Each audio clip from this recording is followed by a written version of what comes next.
Assalamualaikum warahmatullahi wabarakatuh. Selamat sore. Baik, perkenalkan, sebelumnya nama saya Kurnia Heru Pratama.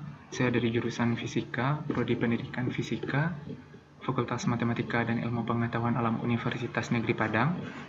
Baik, pada sore kali ini saya akan menjelaskan materi saya tentang rangkaian susunan hambatan tertutup, di mana materi ini kita temui pada kelas 12 SMA semester 1, di mana KD-nya yaitu mengevaluasi prinsip kerja peralatan listrik searah atau DC dalam kehidupan sehari-hari. Nanti bisa dilihat juga pada blog saya ini bahan ajar yang sudah saya tampilkan nantinya. Baik, materi ini akan saya jelaskan terlebih dahulu tentang pengertian arus listrik, bagaimana arah arus listrik, bagaimana arah elektron itu mengalir, lalu elemen-elemen yang terdapat pada rangkaian tertutup. Lalu saya akan menjelaskan nanti apa saja rangkaian tertutup itu. Bisa itu rangkaian seri, paralel, dan gabungan. Baik, kita lanjut saja pada materinya, yaitu pengertian arus listrik. Arus listrik adalah banyaknya muatan listrik yang mengalir dalam suatu penghantar persatuan waktu. Secara matematis dinyatakan sebagai berikut. I sama dengan Q per T. Q adalah muatan listrik dengan satuan Coulomb, T adalah waktu dalam satuan detik, I adalah kuat arus listrik dalam satuan ampere. Arus listrik di dalam suatu rangkaian hanya dapat mengalir di dalam suatu rangkaian tertutup. Jadi dalam hal ini, arus listrik ini akan mengalir pada rangkaian yang tertutup saja. Dan nanti kita akan menjelaskan lebih lanjut apa saja elemen-elemen yang terdapat pada rangkaian tertutup ini. Aliran muatan listrik dalam suatu rangkaian dapat dianalogikan atau diumpamakan sebagai aliran air. Dan dapat saudara lihat pada slide, itu bisa dianalogikan sebagai aliran air, aliran muatan listrik. Ya. Selanjutnya kita akan mempelajari tentang arah aliran elektron, arah arus, di mana arah aliran elektron itu dari potensial rendah atau kutub negatif ke potensial tinggi atau kutubnya positif.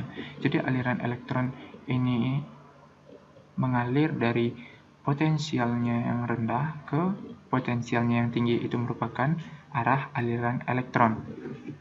Selanjutnya, arah arus listrik. Arah arus listrik ini mengalir dari potensial tinggi atau kutub positif ke potensial rendah atau kutub negatif. Jadi, arah arus listrik itu berlawanan dengan arah aliran elektron. Dimana kalau arah arus listrik ini mengalir dari potensial tinggi ke potensial rendah, sedangkan arah aliran elektron itu mengalir dari potensial rendah ke potensial tinggi. Ya, ini bisa saudara lihat pada slide saya ini, di mana ada pergerakan arah aliran elektron dan arah arus. Ya. Selanjutnya, ini adalah komponen-komponen dalam rangkaian tertutup, di mana yang pertama itu adalah saklar dan sekring. Nah, saklar dan sekring ini berbeda, di mana kalau saklar itu adalah alat untuk menyambung atau memutus aliran arus listrik. Dan biasanya saklar ini digunakan pada percobaan-percobaan praktikum listrik.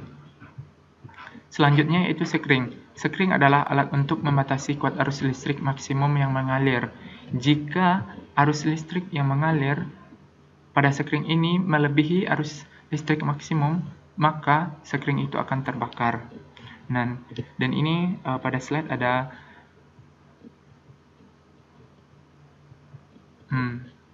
gambaran sekring-sekringnya, bagian-bagian dari sekring. Selanjutnya, bagaimana kita mengukur kuat arus listrik? Dimana kita ketahui untuk mengukur kuat arus listrik itu kita menggunakan ampermeter atau ammeter. Ampermeter ini disusun seri dengan komponen yang akan diukur kuat arusnya. Jadi, apabila setelah kita merangkai suatu rangkaian untuk mengukur kuat arus listrik, maka ampermeter itu kita susun seri dengan rangkaian yang telah kita susun, maka nanti didapatkan hasil dari pengukuran kuat arus listrik tersebut. Nah, bisa dilihat pada slide. Nah, selanjutnya yaitu tentang sumber tegangan. Nah, supaya arus listrik dapat terus mengalir dalam suatu penghantar, maka pada ujung-ujung penghantar itu harus selalu ada beda potensial. Alat yang dapat menggunakan selisih atau beda potensial disebut dengan sumber tegangan atau sumber arus listrik. Jadi, untuk menentukan beda potensial ini, maka kita akan meletakkan suatu alat yang akan disusun paralel dengan rangkaian tersebut. Selanjutnya itu bagaimana cara kita untuk mengukur beda potensial atau tegangan listrik. Yang pertama itu alat ukur untuk tegangan listrik itu kita namai dengan voltmeter. Voltmeter itu dipasang paralel dengan komponen yang akan diukur beda potensialnya. Nah, ini ya bisa dilihat pada slide bagaimana cara mengukur beda potensial atau tegangan listrik. Nah, selanjutnya bagaimana kita mengukur arus listrik dan beda potensial secara bersamaan. Jadi bisa dilihat pada slide. Nah, ini merupakan gabungan untuk mengukur arus listrik dan beda potensial. Jadi tadi kan sudah saya jelaskan bagaimana cara mengukur arus listrik, kita serikan dengan rangkaian, dan untuk mengukur beda potensial kita paralelkan dengan rangkaian. Nah, selanjutnya kita akan memasuki rangkaian tertutup itu sendiri, yaitu ada rangkaian seri dan rangkaian paralel, dan gabungan itu bisa saudara pelajari sendiri. Baik, di sini yang pertama itu kita mempelajari rangkaian seri, di mana bisa saudara lihat pada slide ini merupakan rangkaian seri di mana ada 3 buah resistor dan 3 buah sumber tegangan, yaitu baterai. Nah, pada rangkaian ini, resistor ini disusun secara seri, maka rangkaian ini disebut dengan rangkaian seri. Nah, untuk mengukur besar hambatan pengganti, kita dapat menghitungnya dengan menggunakan rumus RS, atau yang bisa kita sebut dengan rangkaian total seri, yaitu R1 ditambah R2 ditambah R3 dan seterusnya sampai R keberapa. Jadi ini merupakan rangkaian tertutup. Yang pertama itu rangkaian seri. Selanjutnya yaitu rangkaian paralel. Jadi rangkaian paralel ini kita memparalelkan resistor. Di sini pada slide saya memvariasikan 3 buah resistor yang disusun secara paralel. Nah, untuk mengetahui besar hambatan pengganti, kita dapat menghitungnya dengan menggunakan rumus 1/Rp atau 1/R total paralel sama dengan 1/R1 ditambah 1/R2 ditambah 1/R3 dan ditambah 1/Rn.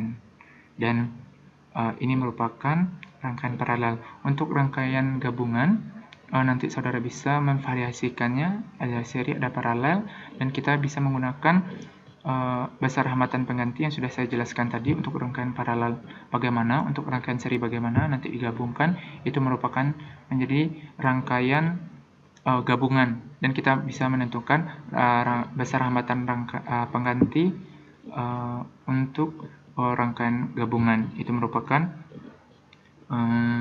hambatan totalnya. Baik, cukup sekian untuk materi saya pada kali ini, sore ini. Banyak maaf. Assalamualaikum warahmatullahi wabarakatuh.